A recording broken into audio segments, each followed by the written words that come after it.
Welcome to the latest edition of the Conservative Party's podcast, Patriots Podium. I am State Chairman Jerry Kassar. Today we will be discussing one of downstate New York's hottest topics, congestion pricing. We are joined by the Republican leader of the New York City Council, Joe Borelli of Staten Island. Joe is a former assemblyman who was first elected to the City Council in 2015 and re-elected this past November. Joe is also an author with 2 books in publication concerning Staten Island history.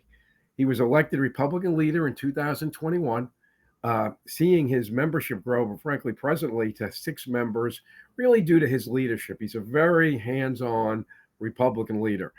Joe has been an outspoken opponent to congestion pricing, as well as a key common sense leader against the progressive leanings of the New York City Council. Welcome to the show, Joe. Thank you, Chairman. Appreciate the opportunity. You're very welcome. Let me just ask you, before we get to the topic at hand, I'm interested in how you keep the Republicans relevant, which I do think you do a good job in the democratically dominated New York City Council. I think you have to, it's like a game of poker. You know, the cards only matter so much in poker. It's how you use the chips you have in combination with the cards. You might be sitting on a pair of 3s. But nobody has to know that. So it's more about accumulating chips in the media, leveraging the mayor off the council members off the mayor off the state legislature. It really is, to give you an idea, it's if you're familiar with the show Game of Thrones, sure. I forget the name of that character who's the eunuch who kind of just tries to be the seer of all things and insert himself where he thinks he can be relevant. Say I'm a eunuch, that's probably a horrible comparison. That character is the way you sort of, stay relevant in politics when you don't have the numerical numbers to be relevant by default. So, I mean, the people I talk to the most at City Hall are the people in room 9, the reporters. And it's really those relationships that give me the most leverage. Sure. Well, thank you for that. So the MTA recently approved the outline of a congestion pricing plan, even though all environmental reviews were not completed. Could you thumb sketch for us the plan? Yeah, I mean, so talk about it from the most pressing issue for me as fundamentally a Staten Island representative. I mean, we are going to make fractional differences in air quality in the central business district at the expense of making Staten Island worse in every metric of air quality, and in some cases by double-digit percentages.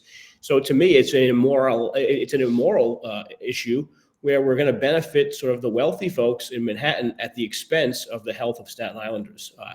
A broader level, it's a punitive tax on the middle class. I mean, this is not a tax on discretionary driving. This is not a tax on luxury living, as some have tried to paint it to be. I mean, this is a tax on home health aides and sanitation workers. And I've challenged the mayor and the governor and the senators and everyone who would listen to me to stand outside of City Hall with me any day. We'll walk over to the Brooklyn Bridge and look at the cars that come across the bridge. Because for every Maserati you're going to see 5 Mazdas, 10 Toyotas, some old Kias, some minivans. And you're going to see people of all different stripes and ethnicities and of abilities crossing that bridge, and people who now are going to face a tax. I would estimate that if any of those people had a more convenient or not a necessity to drive their car, they probably would take that other mode of transit.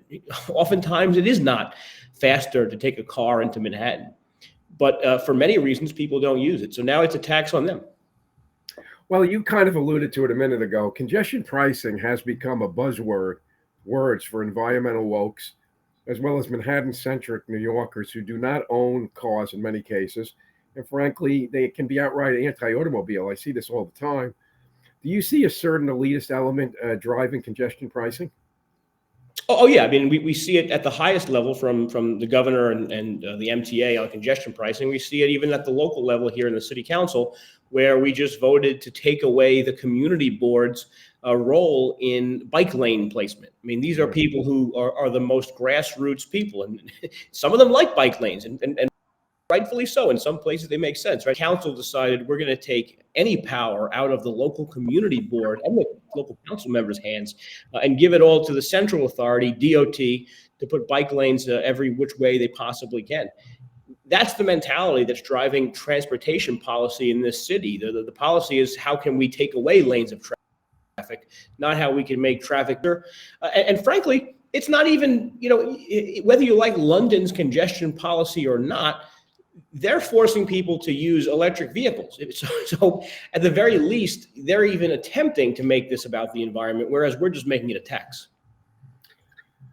Well, I do think, the representative of the international TWU, John Samuelson. He came off this board because he concluded that, for all the rhetoric, it was really not going to do what anyone claimed it was going to do. And I mean, that's a guy who'd be the last person you would normally think would come off the board, the MTA special group that was put together to come up with the plan. So, I mean, there's a lot of secondary events occurring that really back up what you're saying. So John and I are very close. People don't believe that this, really blue collar Democrat, this trade unionist, tough guy, John Samuelson, and that's might be how he describes himself as well, and myself are actually personally very close friends. And I could tell you he was on that board because he thought he could take congestion pricing and leverage it for better service that inevitably his members would have to provide. They're the people who drive the trains, they drive the buses, et cetera. So he was hoping that congestion pricing would correlate to better service more frequently, meaning more members to him, and thus better experience for the public. That was the Bloomberg model of congestion pricing. If you recall, the Bloomberg model, and they failed, was to actually give a menu of things that the new money is going to pay for. Hey, I know you don't like congestion pricing, but we're going to build that new subway line extension. We're going to build bus rapid transit from here to here, just so that people could say, okay, we don't like the tax, but here's specifically what we're getting. Now, it's a tax without any offset or commitment on new service. It's just a tax to make up for their own failure. Between my time in the council, the assembly, and as a staffer, I have almost 20 years in government. And I've heard time after time, especially in Albany, that if we just pass this tax, and in the past it was a congestion charge on taxis and for hire vehicles. Then before that it was, we have to raise the payroll tax, the mobility tax. Every little thing the MTA has sought, they've always couched with, this is going to be the thing that gets us out of debt and into even balance books. And they never do, because we really, absent Andy Byford, who universally will be credited for someone who really tried to rein the MTA in. Absent, the MTA has been plagued with horrible leadership and people who have never been able to balance the books, even when they have a source of revenue that they control. I mean, keep in mind, tolls don't require the approval of the legislature. They can vote for their own tolls. They can vote for their own rate increases, fare increases. They have that ability. I mean, a lot of other entities and quasi-governmental institutions would love to have that. They have that ability. And they have the ability to issue bonds based on their own transportation revenue. And they still manage to mismanage it. And the response from the legislature, who's supposed to be the check on them, is to actually give them more power and more ability to raise taxes without their own, meaning the legislature's, input. Well, there's really a very interesting convergence of interest and opposition to implementing congestion pricing. Even people like Nicole Giolinas with the Manhattan Institute, who generally supports the concept, for many of the reasons you gave, is completely opposed to this plan. So, you have from Manhattan business interests, from the Bronx minority interests, from Brooklyn, Staten Island, Queens residents and businesses, and just about everybody from there, so Westchester and Rockland counties, let alone northern New Jersey, are opposed to this. Even like I said earlier, even the international head of the Transit Workers Union has come out against it. So this is just basically another example of New York City and New York State being out of touch with the citizens. I mean, you've given us practical reasons, but the reality is they're out of touch. And do they care about being out of touch? And really, where does the real blame lie on all this? The They government, are out the of mayor? touch. And the problem is that they can't predict when the person who ends up holding the bag has to actually hold the bag. And that Right. day is going to happen. And I'll tell you why it's going to happen. Our costs of operating have only gone up. In terms of our planned capital debt has only gone up. Our liabilities on pension and benefits has only gone up. Now, every state has those challenges. Every single state has rising healthcare costs, et cetera. We are the only state, or one of the only states, where we are not growing economically and in terms of population to keep up with this long-term growth in our. Florida is building 5 houses to every 1 unit of housing New York builds. So we are seeing just a massive migration out of the state. And again, not just to Florida, but to the Carolinas, et cetera. The issue is that we eventually won't be able to meet the financial challenges. We saw that play out with the MTA itself during COVID. What happened? Excuse me. What happened during COVID when people stopped taking public transit? The MTA almost had a default on their debt obligations. That was a quick implementation of a decline. We're still seeing that slow decline. We're not able to attract new people. We're shedding people. And even if we attracted new people, we're unable to build the housing that would be needed to have these people reside in the state. So I am of the opinion that New York has already started to go into the death spiral. I'm also of the opinion that New York will one day be wonderful again. I really do. I am a New York optimist. The challenge is that I think we have to go through that period of decline, just like Detroit, and frankly, just like a lot of mid-sized American cities did in America, where cities like Nashville, Tennessee is probably a great one. Nashville, you could have bought a house there for nothing 20 years ago because there was no industry, no jobs. They've come back booming. The state of Florida has come back booming. The state of Georgia has come back booming. South Carolina, North Carolina, et cetera. North Carolina particularly. All these states have come back booming, but they also went decline for a period of time. We are just on the verge of that. Well, I think I would have a hard time disagreeing with you. To be quite honest with you. So I know you. This is the Christmas special, right? This is the episode we make everybody happy and feel good. The more we lose, the more we gain. I know you, your common sense colleagues, Congress members Nicole Maliotakis and Mike Lawler, among other elected officials, have sued, are suing, have threatened withholding funds, and they do you all maintain a united front. But the beat moves on, as they say, against us on this one, at least at this point in time. What's next? How can we slow it down until the next presidential election? I want you to know that I personally believe removing Biden and electing on this issue. I mean, I have other reasons, but I believe removing Biden and electing really kind of anyone from the Republican field, but really especially a New Yorker like Trump, would make a world of difference on this issue. I actually think it wouldn't happen. Maybe it'd only get delayed 8 years or whatever, 4 years, but it would get delayed if not stopped. What's your thoughts on that?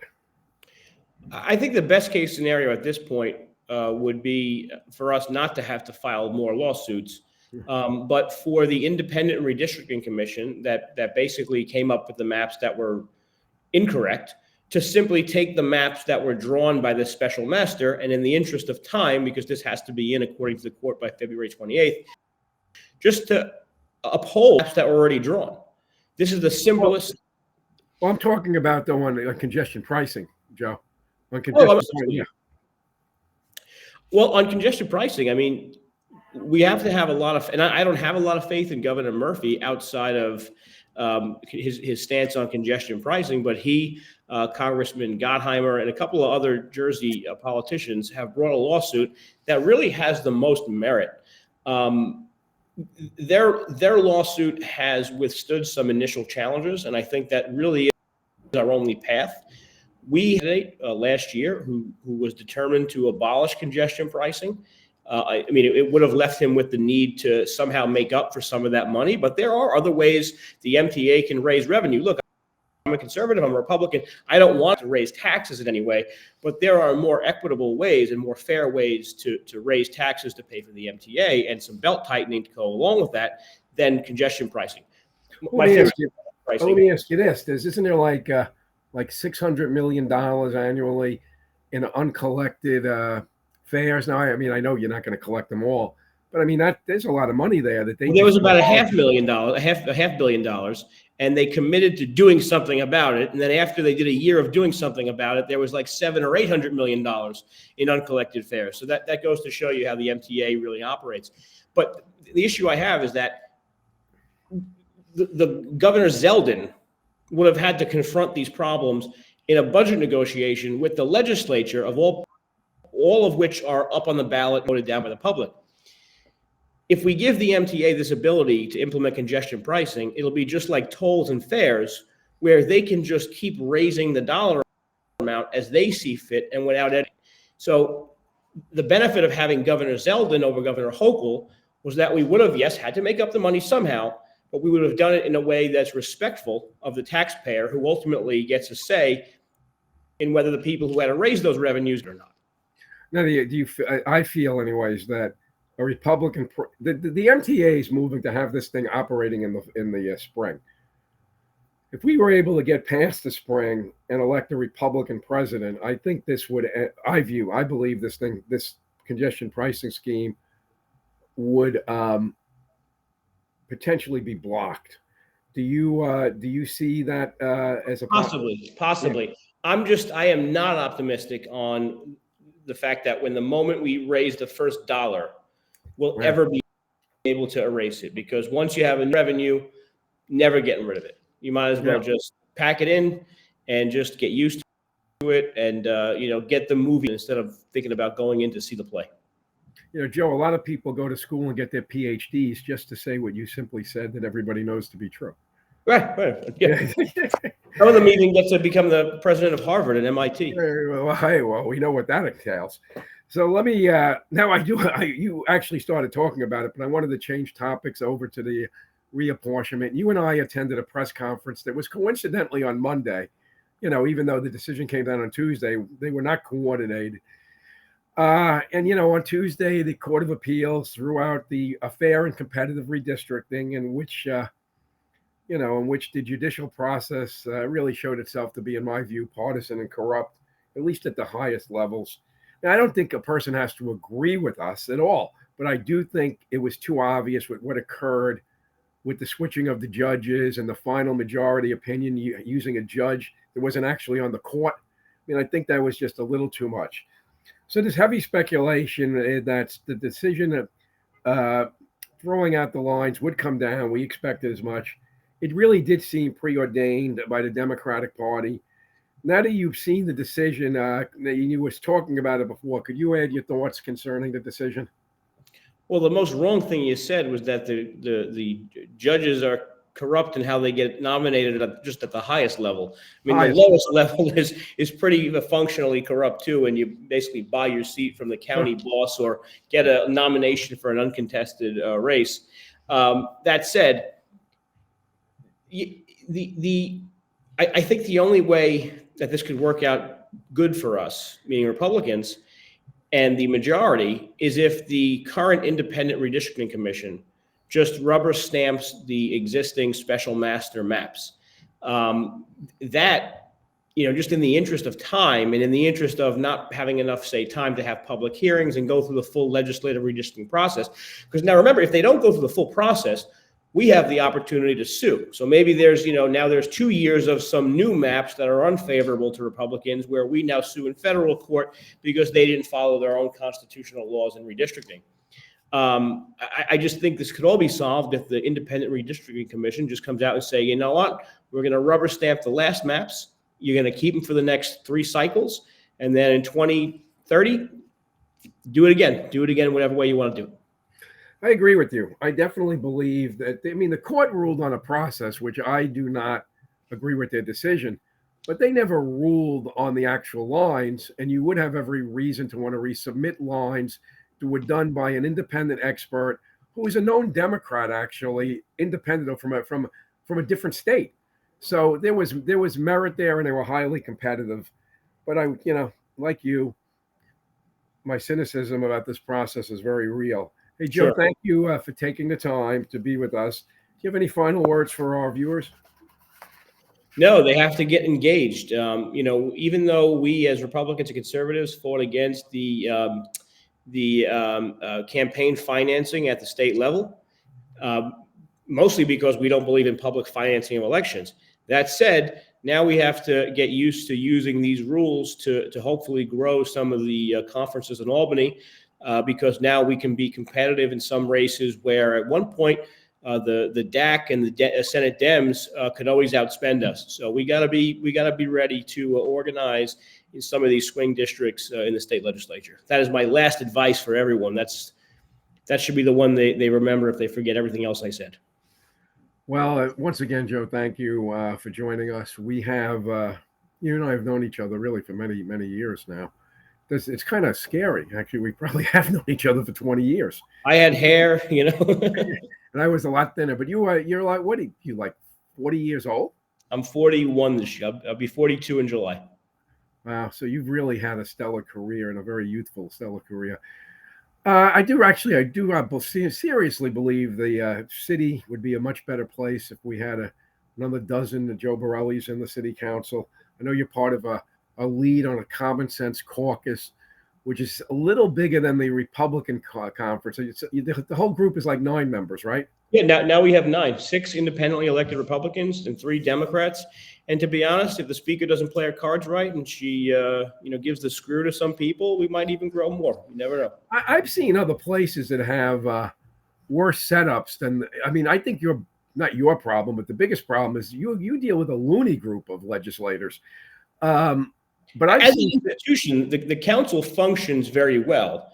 We just can't control who they send to the council. Well, that's true, and you get some crazy people. But I do think that I know of some other places around the state and country that, you end up with, 9 Democrats and 1 Republican, and that's, in a way that's worse. You have you have the look, isn't the 9, your group of the 9 is bigger than the delegation from the Bronx, right? Yeah, about the Yeah, same. People need to take, and these council seats are like 170,000 people or so, right? Am I correct? The new numbers, I think 178 was the mean. So you guys, your group are representing well over 1 million New Yorkers. Yep, and I mean each of our districts is bigger than it's bigger than most American cities. Yeah. I mean, yes. I mean, I just think the dynamics or the size of New York City is lost on a lot of people. They say we're entirely Democratic. Staten Island is not. And if the city council common sense crew, which I look as like the conservative group, is representing 1,500,000 New Yorkers. Well, just say, Jerry, say moderate, not conservative. I don't want to lose anybody. So moderate. All right. Well, you know what? They probably wouldn't watch the show. But anyway, but I agree with you. I could live with more moderates in the New York City Council. Let me make that very clear as a resident of Brooklyn. I want to make that clear. So I do want to thank you for being so outspoken on, many issues. I mean, you have been a true voice, for a lot of us around, a lot of us who don't live on Staten Island. I'd also like to thank Andrew and Katie who make this show happen. And, we've been producing shows all year and plan to continue into the new year. I think this will be our last show for this year, and we thank you for that. Once again, I'm the Conservative Party State Chairman, Jerry Kassar, and you've been listening to Patriots Podium. Thank you. Thank you.